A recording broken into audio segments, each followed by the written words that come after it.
In late 2016, I was devastated. A prominent Indian politician whom I personally admired a lot, Jayalalitha, had passed away. I remember reading an article that described her final few days and the physical toll that it took on her. Like millions of others, I felt deep sympathy for her.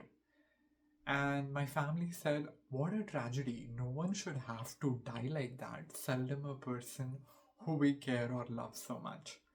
But as I grappled with death over the last few years, I realized something that the sympathy wasn't for her, it was our projection of our own fears.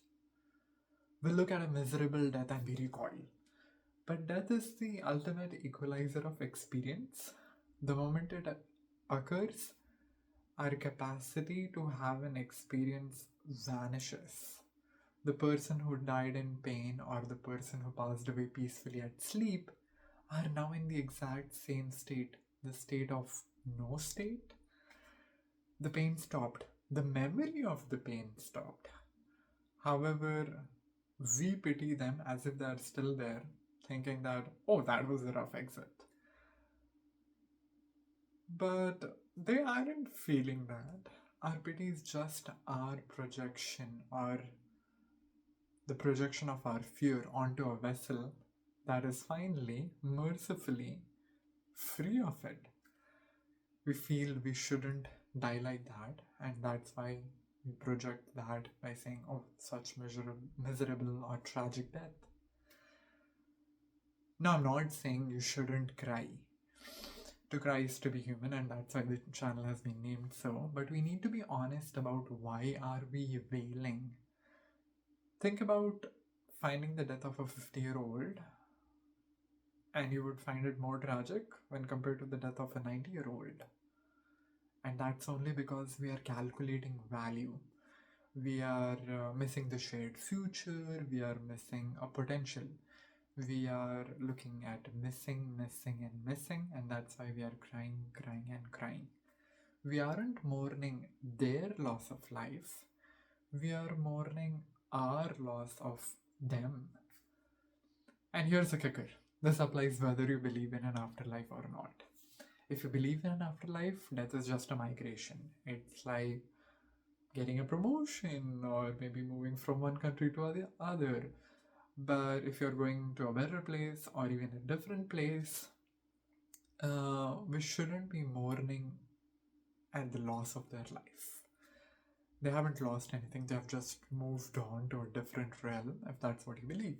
If you don't believe in an afterlife, much better, then there is no them left to be feeling bad for. They aren't in a dark room wishing to make a comeback.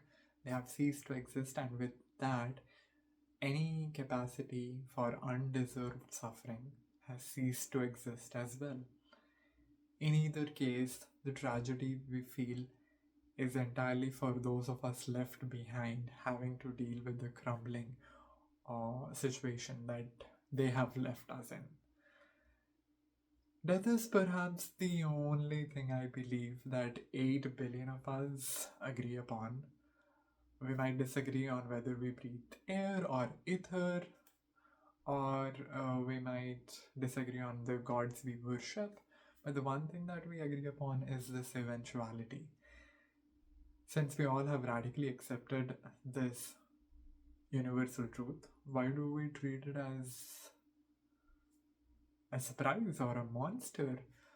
And even in my culture, we treat it as a bad omen. Like, just to talk about death is like something that you shouldn't be doing at all. Like, seldom talking about deeply and philosophizing about it, or sharing about the death of a tragic person, because you think that, oh, that's going to come to us.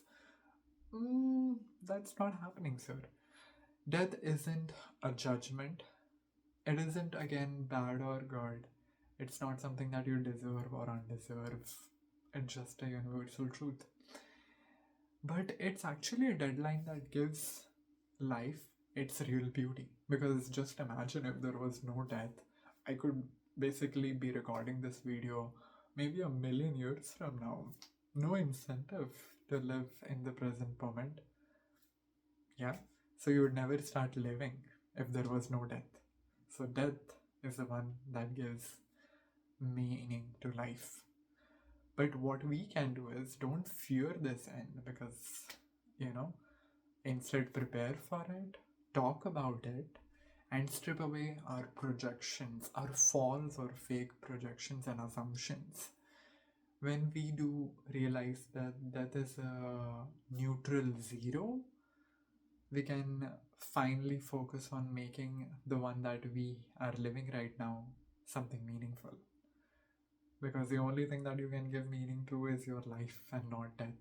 So instead of wailing about, oh, let me give some meaning to death, to the death of a given person, let's turn it inward and think about how we can give meaning to the thing that we can give meaning to, unlike the thing that has no meaning in and of itself.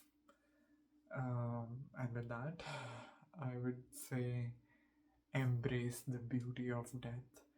And that might sound horrific or dreadful to few, but it's an eventuality.